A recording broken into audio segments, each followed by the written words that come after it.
Hey yo, this is the 5th episode and I am excited because we got a good one for you this time. We had a great couple weeks of boxing and we're going to get into it right here, right now. I am Jeremy from The Leg Kick and let's get into this week in boxing. Let's first talk about Nyuya Inui, who fought Michaeldas on June 19th in Las Vegas.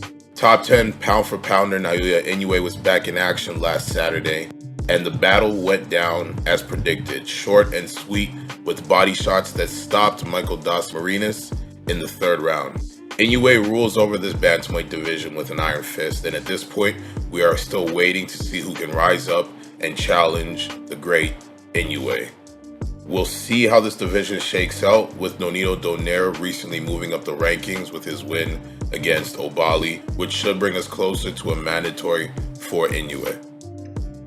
For the next storyline, let's cover the performance of Knockout King Gervonta Tank Davis against Mario Barrios. This happened Saturday, June 26th in Atlanta, Georgia. I personally predicted Tank to get the stoppage around the 9th. However, it happened around the 11th. And with this win, Tank now becomes a 3-division title holder. Tank receives a lot of criticism for his choice of opponent, including Barrios. I understand who Tank could be fighting, but this was nonetheless a tough test for Tank. Tank moved up 2 weight classes to fight a champion-level boxer with a 5-inch height advantage. Whoever Tank chooses to fight next will most likely receive shots if it's not one of the 4 other top lightweights, if it's not Oscar Valdez at 130 or Josh Taylor at 140. But Tank rocks with Floyd, and I am sure he's getting advanced classes and following the green print. Also, on June 26th, Vasily Lomachenko bounces back in spectacular fashion against Masayoshi Nakatani.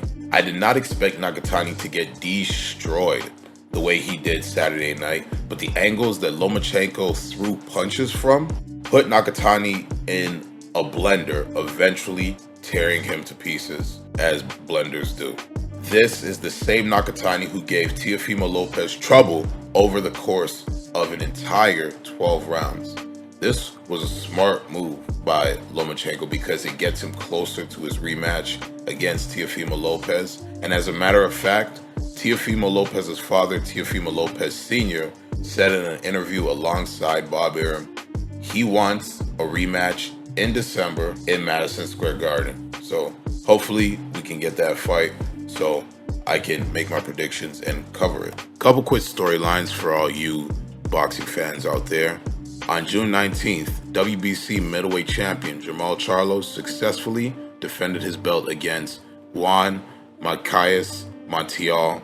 Although Charlo won all 12 rounds, this was an exciting fight because Montiel refused to quit fighting after eating multiple knockout-like shots, and Jermall Charlo even placed a Medal of Honor on his neck after the fight. Charlo has expressed interest in fighting Triple G or Demetrius Andrade if Andrade were to beat Montiel, but at this point the fans are clamoring to see him take on David Benavidez or Jaime Munguia. Speaking of Munguia, congrats to him for his defeat over Camille Ciramita. As per Michael Benson's Twitter, Anthony Joshua versus Alexander Usyk is set for September 25th. Super featherweight up-and-comer Chris Colbert will be stepping up in competition to fight Yuriorkis Gamboa on Saturday, July 3rd. I predict a mid-round knockout for Chris.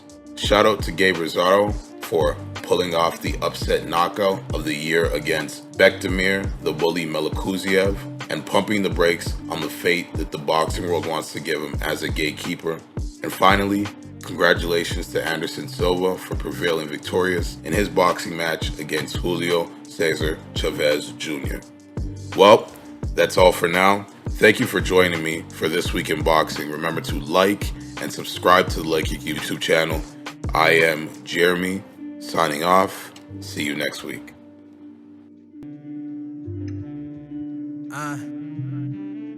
The act you putting on, I know that ain't real. We thorough out here working hard, trying to stack a meal. My dogs gon' eat your food if they ain't had their eating meals, your enemies doing better than you. Tell me how that feel. I'm tired of being these little niggas life rap. And don't tell me about your little issue, cause I might laugh. I let you off with a warning and a light pass. Ramadan demeanor, why nigga, cause my life fast. Told yeah, fuck them all and let's not be fair. We pulling up and by the time we arrive, you better not be there.